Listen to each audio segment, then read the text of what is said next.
Now, Mark, have you been past the White House recently? Yeah, in fact, I know what you're going to ask me about this structure. I hadn't been. I've been away for the past almost a week now, which we'll talk about in a minute. So I hadn't been past the White House. I'd clearly seen all the photographs, and then I drove past it this morning.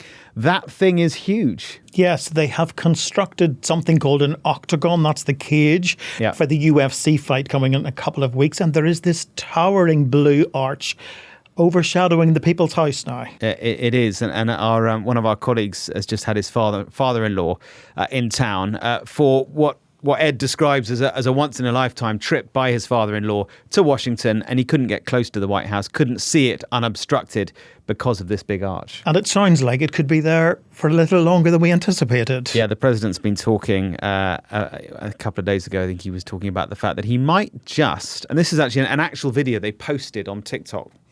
So it wasn't just an off-the-cuff remark. It was something that they actively did, where he suggested that rather like the Eiffel Tower, which I think was supposed to be only for the 1889 show in Paris and ended up staying forever, he thinks he might do the same thing. I don't know that in Paris, France, the Eiffel Tower, 1889 it was built. It was supposed to be taken down immediately after the World's Fair. And then they said, we sort of like it. Let's leave it up a little bit longer. And then they said, let's leave it up longer and longer and longer. Well, they never took it down. And, we're building something in front of the White House that's quite attractive to a lot of people. It's going to have the big UFC fight on June 14th. And I'm looking at it, and maybe we'll never, ever take it down. So the Eiffel Tower in Paris or the UFC cage at the White House. What a choice for your holidays this year. I'm Mark Stone. And I'm David Blevins. And we're both here in the Trump 100 studio in Washington, D.C., where there has been somewhat of an upset for the president from his Republican-controlled House of Representatives. Is a MAGA Congress fighting back against the man that made them? Or maybe it's just one or two of them rebelling, but it only takes a few. And that comes amidst a difficult week for the president. We'll discuss that. And Mark, earlier in the week, I spoke to Stuart Ramsey about his work in Cuba. You've gone one better than me, though. Well, only in the sense that I went out and about to find out what Cubans make of Donald Trump's policy in Cuba. I went down to Tampa, Florida. I'll tell you why in a moment. David, let's begin with the president's week, because I don't think it's been quite the most straightforward weeks for Donald Trump, has it? Things don't appear to have gone his way. Maybe that's why we haven't seen much of him. I don't recall a week quite like this for some time. He lost a vote in the House on the war. We'll talk about that in a moment. He lost what's called the weaponization fund for compensating his allies. He lost his name on the Kennedy Center. But the thing that had most people talking was indeed the fact that we lost sight of the president for 6 consecutive days. With the exception of just a couple of pre-recorded interviews, Mark, he wasn't seen for almost a week after his medical check. Yeah, there was one snatched shot of him in the back of a vehicle heading to play golf. I think it was on Saturday or Sunday, I can't remember. But other than that, just not in sight at all, was he? That raised all the usual questions about his health. And on top of all of that, there's still no progress on Iran. 6 days after he told us he was going into the Situation Room to make what he called a final determination. Yeah, on Iran, I think maybe some listeners and viewers may think we talk too much about Iran because foreign policy does seem to have dominated so much of this president's second term, which wasn't actually what many expected. But, we have to talk about Iran because it is a subject that he's really got himself in a bit of a bind with, hasn't he? He thought it was going to be a 3 weeks, 3-4 weeks, an excursion anyway. A detour, he called it yesterday. Yeah. More like a cul-de-sac, I think. But he thought it was going to be straightforward. I think that is very clear. He was buoyed by Venezuela. We've talked about all of that. But I think it's stunning that anyone can actually still claim that it's all going very well for him. Evidently, objectively, it is a comprehensive shambles. He has snookered himself. He cannot end this war. He can't pretend that it's anything other than a failure. Iran may be weaker militarily. Yes, he's obliterated, as he says, Iran's navy, the Air Force too. Not not quite so much the army. But that kind of doesn't matter because Iran is still able to project its power. Ask anyone who was inside Kuwait's main airport 2 days ago, hit by an Iranian missile. And Iran refuses to give up its nuclear weapons program or hand over its nuclear material. And add to that the fact that it's ideologically harder line now than it was before. I imagine the FBI and others are very concerned about terrorist attacks, with many of the big events coming up in America over the months ahead. So all of that together, and then, of course, I haven't even mentioned the Strait of Hormuz and the fact that the stalemate there continues. All of that together means that this excursion for President Trump has, frankly, been a disaster. So he doesn't appear to be on the cusp of any great win with Iran, but he's also losing his allies there too.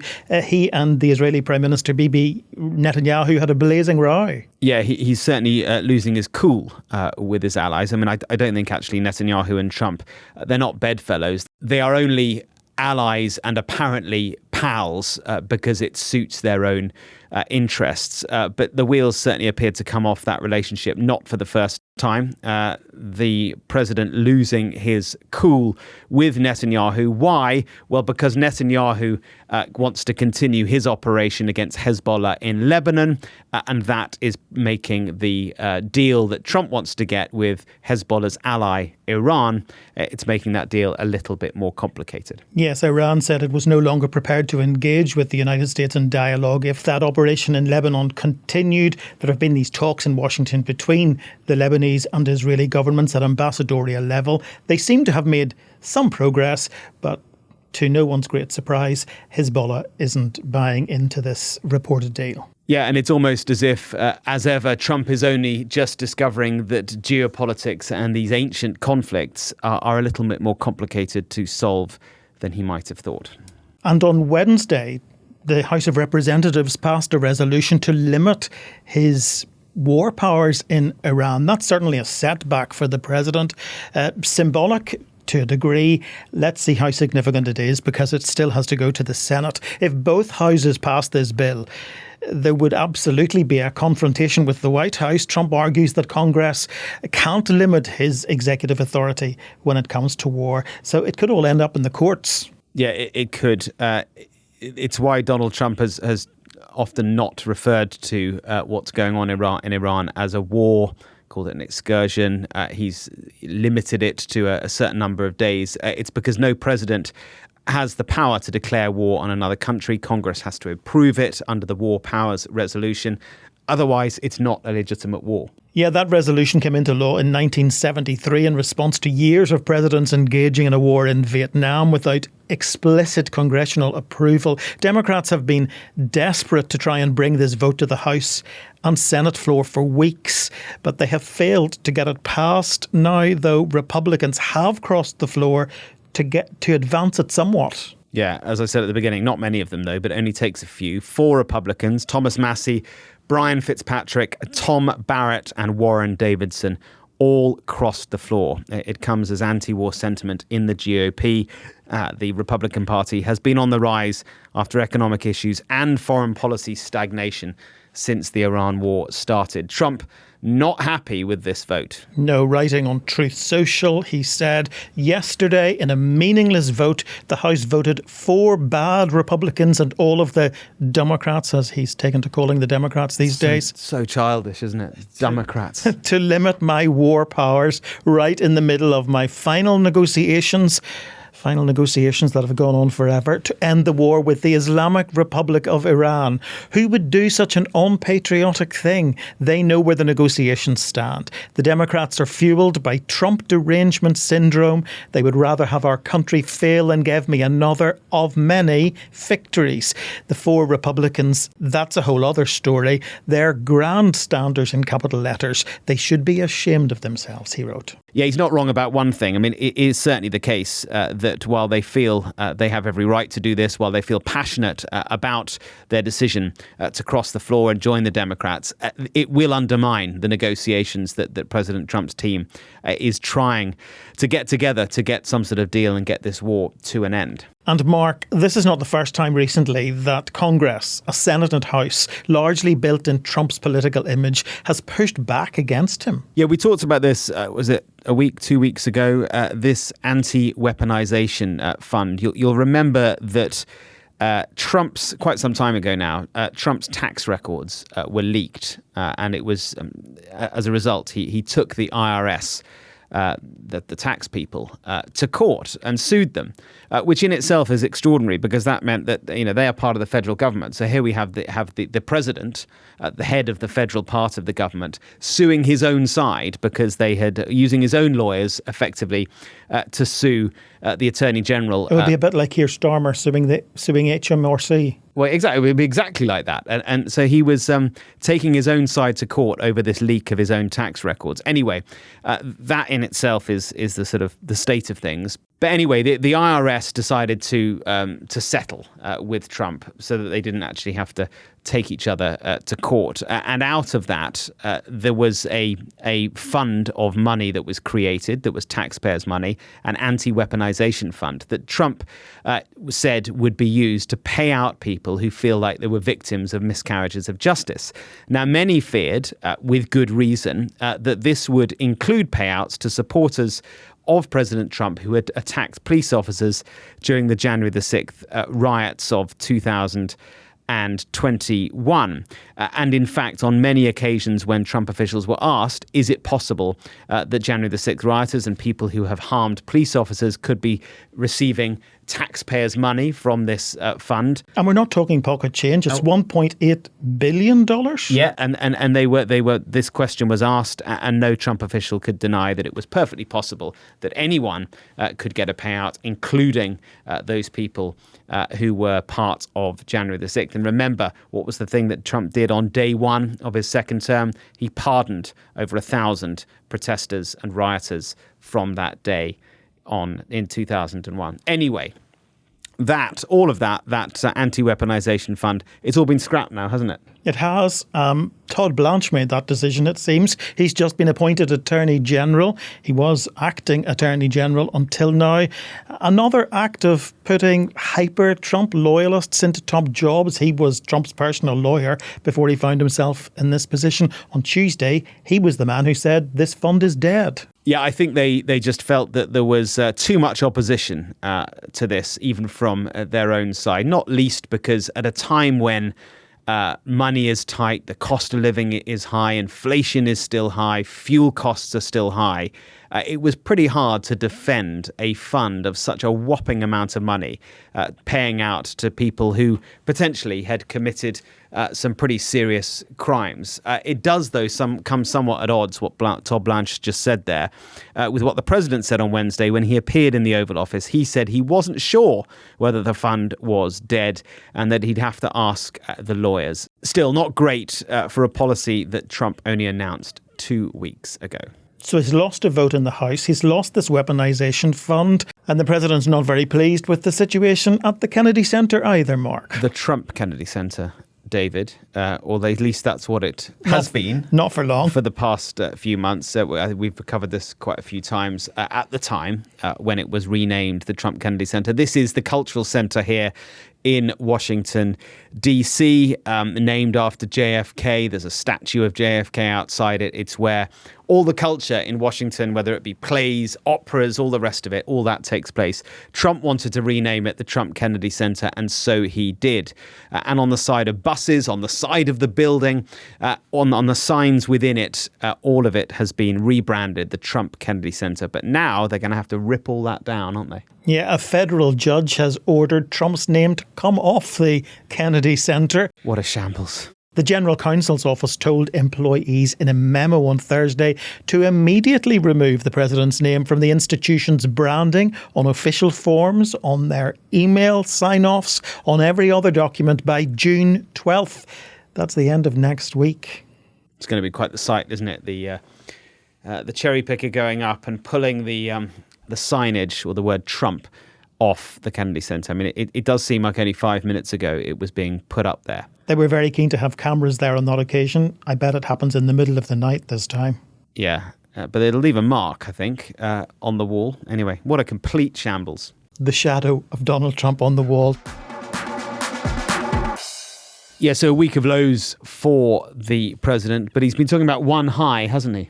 Yeah, reflecting on one high. Very good, very good. Literally high, because he had this 2 days running now. We're talking about the reflective pool, which runs from the Lincoln Memorial right the way down, or halfway down the Mall here in Washington, D.C. Anyone who's been here will have seen it. It's absolutely iconic, but it's been looking a bit, the water's been looking a bit dull of late. It also doesn't work very well because it's badly designed. It's very shallow. The water can't be filtered very easily. Anyway, Donald Trump had an answer for this. The answer was to get a swimming pool company in to drain it, to paint the whole thing blue. American blue. American blue. American flag blue? Yeah, American flag blue. Yeah, I think so. Anyway, to paint it all blue with the sort of swimming pool like liner that you use. I'm no expert, and then to refill it. But not only that, he's seen the necessity for some reason to point out that it is longer than the Empire State Building is tall. Yeah, he's even got show and tell graphs produced so that we are in no doubt. Which he's provided 2 days running for anyone in any doubt. I mean, what an extraordinary comparison to make. It's not standing on its end, is it? Who cares? Everything has to be bigger and better than everywhere else. My God. Anyway, let's see what the reflective pool looks like when it is refilled. And goodness knows how much that might have cost. So, Mark, I've been covering Trump's difficult week here in DC, but you've just got back from Tampa, Florida. Yeah, I had 2.5 days in Tampa for two reasons. One, I went to see some folk at CENTCOM, Central Command. That is the department of the US military that is dealing with Iran. So they've got a lot on their plate at the moment. So that was a very interesting sort of background conversation with some of the officials there. And then while we were down there, we thought we would have a quick look at Cuba as well, because if you fly in a straight line from Tampa, Florida, due south for a few hundred kilometers, you will reach Havana, Cuba. And I didn't know this until I did a bit of research. But in fact, Tampa was once called Cigar City. I didn't know that. Yeah, and there were lots of cigar factories there, and they are there because of the blockade of Cuba. Many Cuban-Americans moved to Florida, and a lot of them decided to set up factories in Tampa. And in fact, some other American cigar manufacturers moved their factories to Tampa so that they could be closer to Cuba at a time when it was possible to import Cuban tobacco. Of course, it is no longer. But anyway, this is a fascinating place. One particular neighborhood, Ybor City, it's known as. And for a few blocks, you actually kind of feel like you're in Havana. Little Havana, they called it. And they call it. And we spent a couple of days there talking to Cuban Americans about their hopes, their fears about Trump's policy right now in Cuba. Yes, at the beginning of the week, I had a chat with our colleague Stuart Ramsey about what's going on in Cuba. He's just back from there, and it really does sound like a dire situation, a country on the brink of collapse. It is, and so you might expect, some might expect that Cubans here in America would be very unhappy with Trump's policy. After all, he is effectively collectively punishing the people of Cuba with this maximum pressure campaign that is bringing the country absolutely to its knees. And so their homeland, and in many cases their relatives, are really feeling the pain of this. So you might imagine they're very against it. But it's more nuanced than that. First of all, have a listen to Patrick Mantiga, who is third generation Cuban. His grandfather was born in Cuba, moved to Tampa, Florida, set up a newspaper, which his father then carried on. And now he runs this newspaper. He's a Democrat. He's no fan of President Trump. But one thing he said to me, I thought was very interesting, because he explained the different types of Cuban Americans and why their views may differ. I'm the third generation publisher of La Gaceta newspaper. It was founded in 1922 by my grandfather, Victoriano, who immigrated to Tampa in 1913 from Cuba. My father, Roland Manteiga, followed in his footsteps. I don't think a lot of people understand that the word Cuban American has a lot of different meanings here in America. If two Cuban Americans meet on the street, you have to find out when their parents or grandparents came over to know who they are. If you're a Cuban-American whose family came over before 1959, 1960, you love Kennedy, you're a Democrat, Fidel Castro is not your issue every day.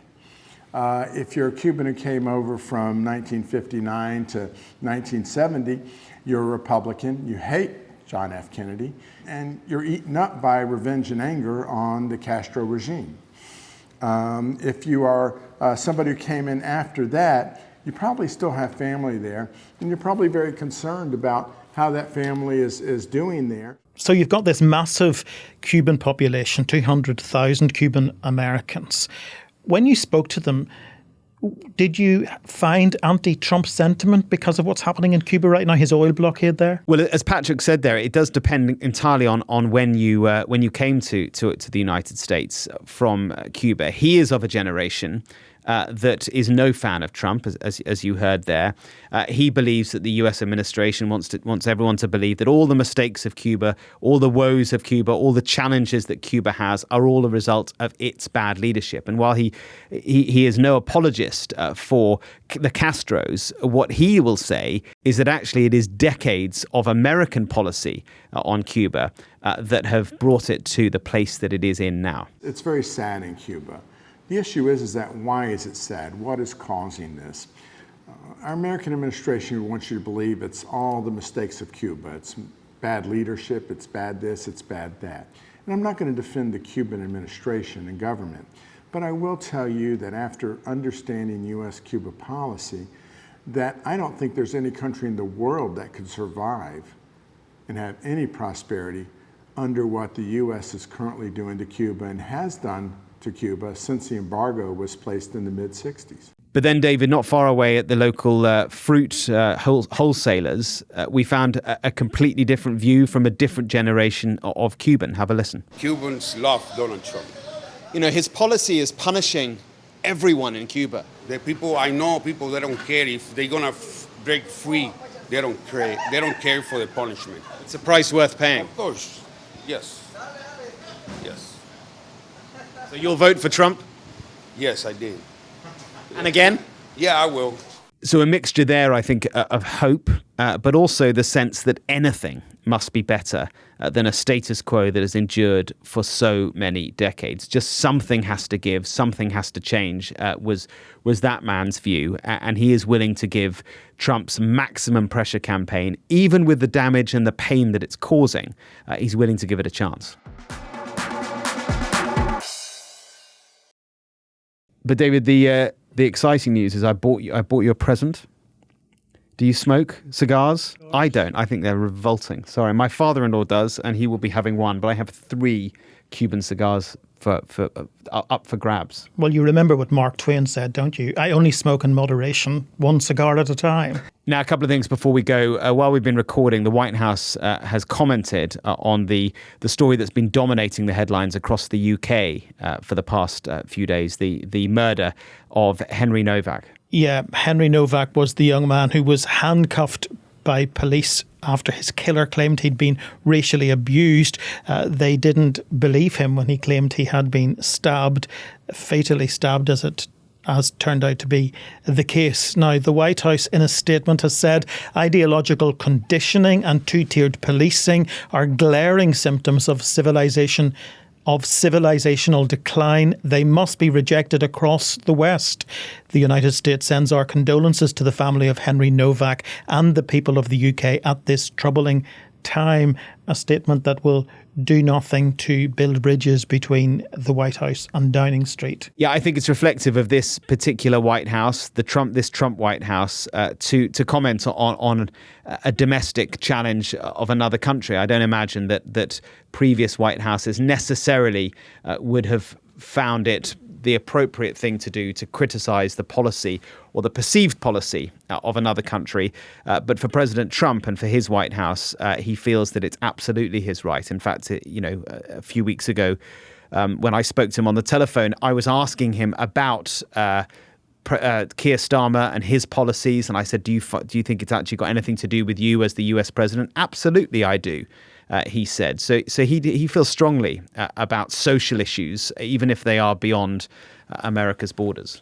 Elon Musk, who owns X, of course, had already posted several times about the murder of Henry Novak, to the point where Keir Starmer accused him of interfering in UK matters. Yeah, worth saying that Nigel Farage, the leader of Reform, is the only political leader in the UK who has taken the stance that is now being echoed by President Trump. And of course, President Trump and Nigel Farage are close politically and relatively good friends as well. And our sister podcast, Electoral Dysfunction, covers this story in full in its latest edition. Now, speaking about the other podcasts, the other Sky News podcasts, next week with Martha and James as well, we're going to tell you about Sky News Insider. This is a new opportunity that you must all sign up to get more from us at Trump 100 and the teams on our other podcast, just like Electoral Dysfunction with Beth and her team. Think of it as a members-only club. Much more